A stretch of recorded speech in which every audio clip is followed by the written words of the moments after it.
What's up, everybody? I'm Jacob Capizzuto with Cab Training, aka Rob Lowe, and today I'm going to talk to you guys about in-season training. And this is a little bit of an unscripted video, but I want to just talk about some common sense things that you guys should take account of while training in season. Because in my mind, I don't think there's a reason you should get slower, smaller, or weaker while playing in season. I experienced this myself at the JV and the varsity level. I lost weight during the season. I got slower during the season. I got weaker during the season. And I do not want you guys to experience the same thing. So before we get started, if you guys want to become better football players or better athletes in general, please hit that subscribe button because that's all I do here. And let's get better today.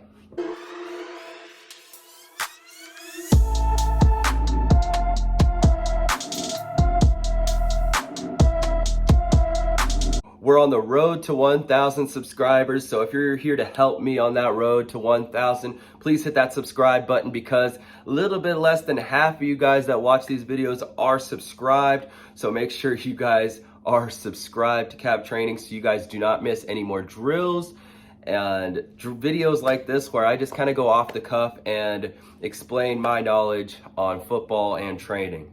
So let's get into the meat and potatoes of what I'm talking about here. During the season, I think a majority of you guys are going to experience a loss of lean muscle mass, a loss of weight, and hopefully not, but a loss in speed. Really, it boils down to the way we train, the way we recover, and the way we eat. And those three things have a huge effect on our performance on the field and in practice. Being that I'm mostly talking to high school or college athletes right now, your opportunities are slim, so you got to make sure that you are at your peak, both in practice and in the game, so you guys have the maximal amount of opportunities available to you. So let's get the easy ones out of the way first. How we recover. You've heard it many times before. You got to get the right amount of sleep. For some people, it's 7 hours of sleep. For some people, it's 10 hours of sleep. Budget your time accordingly. The more confusing aspects to this are how you eat and how you train. So it depends on your body type, especially how you eat. How you eat depends if you're a little bit of a bigger guy or a little bit of a smaller guy. In my mind, if you're a smaller guy, I would be trying to gain mass throughout the season. You're gonna get banged up and you wouldn't suffer if you have a little bit more mass gain during the season. Plus, if you aim for mass gain throughout the season, you're more likely to maintain the mass that you had from the start of the season. So it's always good to eat like you're trying to gain weight even throughout the season. So for you little guys or you guys that are 150 pounds or less, you're gonna have to maybe force feed yourself, but also eat the right food. Your calories, if you get empty calories from Mickey D's,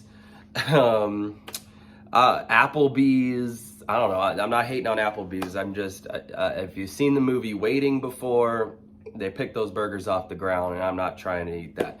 But get your calories from the right source and you're gonna be in a better place. Because 1,000 calories from lean meat is a lot better than 1,000 calories from Carl's Jr. I know the Western Bacon Burger is good, but geez. For you bigger guys, you're gonna have to look to maintain. And much like the smaller guys, you may have to force feed yourself.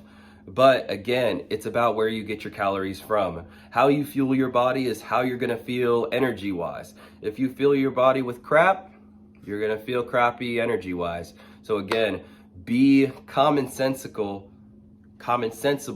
about how you ingest your food. So far, I feel like I'm sounding like just like all of your other coaches, but I really want to make it more common sense and a little bit more relatable to you guys. So again, it's really not that hard, especially if you're committed to football as much as you should be. If you want to be a high-level football player in the future, you kind of got to buy into this stuff. And yes, it's cliche. It's cliche because it's worked in the past. And I can't stress this enough. Your coaches, for the most part, know what they're talking about when it comes to nutrition and sleep. So those two aspects, take those for what they are and practice the best way you can in sleep and in nutrition. Here's the part that I really want to talk about, and that's the training aspect. Like I said earlier in the video, I don't think there's a reason to not think that you can get faster during the season. One of the best forms of recovery is movement. A lot of the times, to heal yourself, you have to move that muscle. I had Achilles problems the last couple months, and the best thing I did to fix my Achilles was to jump more. Light plyometrics, and that helped stretch out my Achilles and get the hinges greased up, and I was back to 100% with my Achilles. Sometimes you just need that extra movement to heal up those muscles. Fun fact, my team back in high school, we used to play games on Friday nights, and on Saturday mornings, we would squat heavy right afterwards, and that would do wonders for our soreness.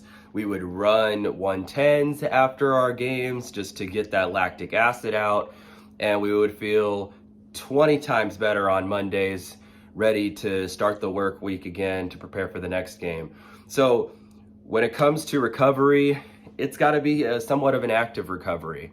Now, as for getting faster, you're going to have to cut down reps, but increase the velocity with which you do your reps. So if you're squatting and you usually do 200 pounds for 8 reps, let's just say, maybe in season, if your coaches haven't already programmed it for a certain amount of reps, of course, do what your coaches say.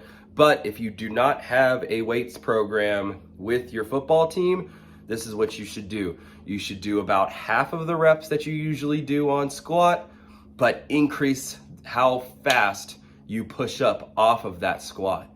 So you descend for about 1 second and then ascend for about half a second and explode those hips up faster. Everything you do in season should be explosive and fast.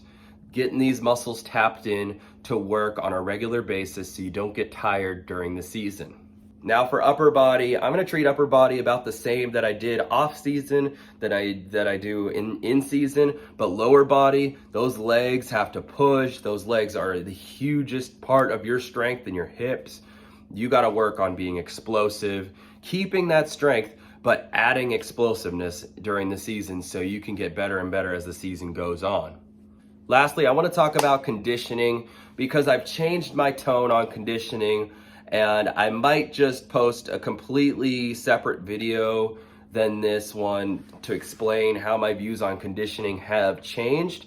But really, when it comes to conditioning, it has to be specific to football. So here's the thing, guys. If you guys are running miles and miles of conditioning in your practices, you guys are not getting primed to be your fastest and most explosive during the game. And sometimes you can overdo the conditioning. Sometimes the conditioning can be actually found inside the actual reps in practice, individual drills, team drills, that sort of stuff. Now, I get that you guys can't really defy your coaches, but I want you guys to really know the priority here in season is to stay fast. And if you guys over condition, you guys are going to lose those speed gains and have trouble maintaining your speed that you built up in the off season.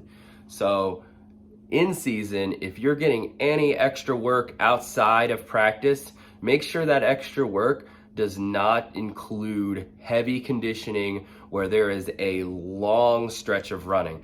The longest sprint you should probably be doing in your conditioning programs, if you're doing anything outside of football, is 40 yards. And honestly, quick 20-yard sprints, quick 10-yard sprints, 5-yard get-offs, those are gonna be the best source of conditioning for you guys in season so you guys can get off the line fast, because these plays last a very short time and you need a quick burst of explosiveness rather than maintaining top speed. because there's only going to be a fraction of the plays out there that you're going to need to maintain that top speed for a long time. Now guys, I dumped a whole bunch of information on you. Look, if you didn't get anything out of this video, check out the other videos on my channel, because I believe you guys will find a ton of value from all the drills, all the exercises, and all the different ideas I have on this channel. Also, check out Cab Training on TikTok. I post short little videos, recaps of my YouTube videos, some of the drills I do with the kids that I train here in East Valley, Arizona, all sorts of stuff that you guys can find so you guys can get more drill ideas if you're running some drills in your backyards or in a green belt. There's so much content in Cab Training's umbrella of social media channels. Follow me on Instagram to find similar content, drills, motivation, training schedule if you're in the East Valley area. And don't forget, subscribe and follow all these social media accounts so you guys can follow Cab Training, follow my journey as a trainer, and get yourselves better at football and better athletes in general. I'm very appreciative of all the people who come back and watch my videos, follow my content, all that sort of stuff. So I just want to say thank you all for watching. Thank you all for following and subscribing, and tune in later this week for another upload. It will most likely be a drill video. Comment down below what you guys want to see next. And without further ado, let's get better today.